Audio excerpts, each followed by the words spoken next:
Hello, my fellow Azrael fans. Steamy Straightface here, and today I'm going to be discussing my Chara film. Now first, Chara own conclusions. Plus, I'm a firm believer that the player's Chara, and finally, I will say you or they to refer to them. You might think they're female, but look upon always blushing, or the mummification process. It'll give you a lot of evidence as to why they don't have a gender. Now first, genocide.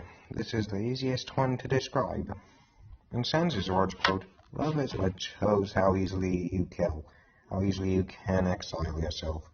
Now if you get it high enough, you're really a demonic murderer. Now should you go out your way to do genocide? You're evil, jarring genocide. You might have had alternate motives for jumping. But at that last moment, how did it? You might know, last ditch effort, called for help. Azrael saved them. He saved you. And then, eating the buttercups is not completely for monsters.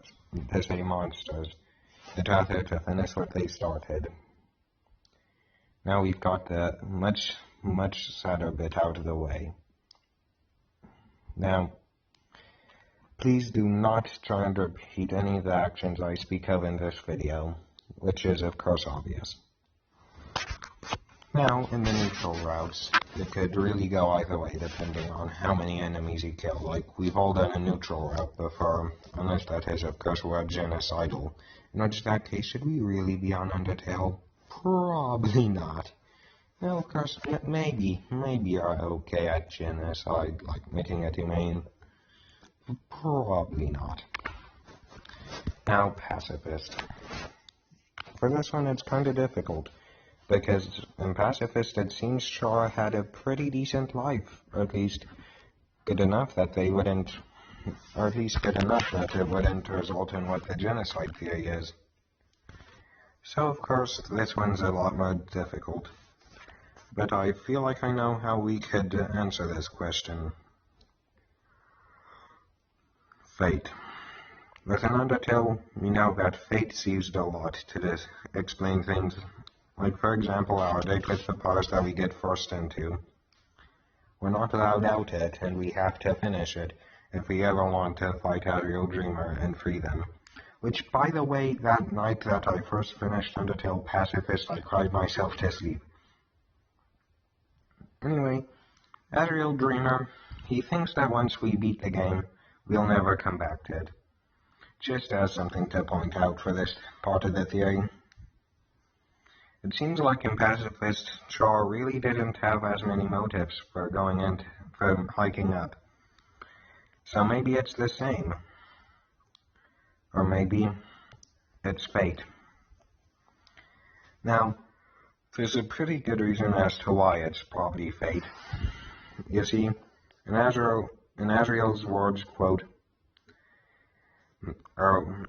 "Hey Frisk, why did you fall into the mountain?"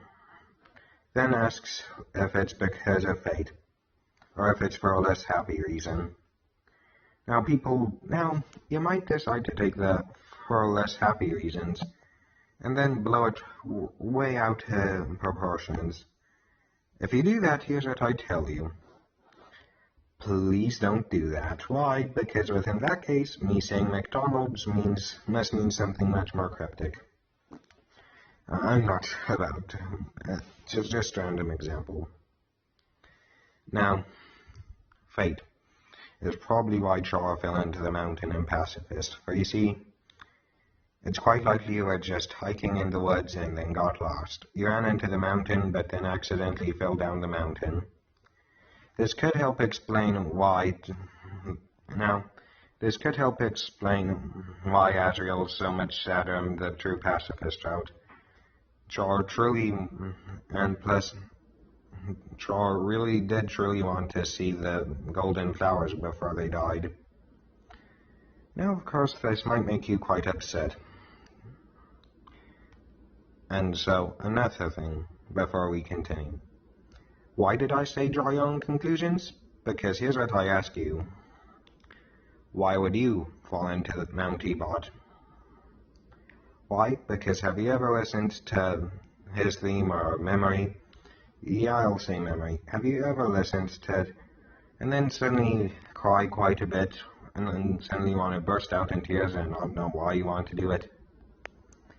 Well, it was of course designed to fill you with nostalgia, and that's extra proof as to why I shot just before I end this video.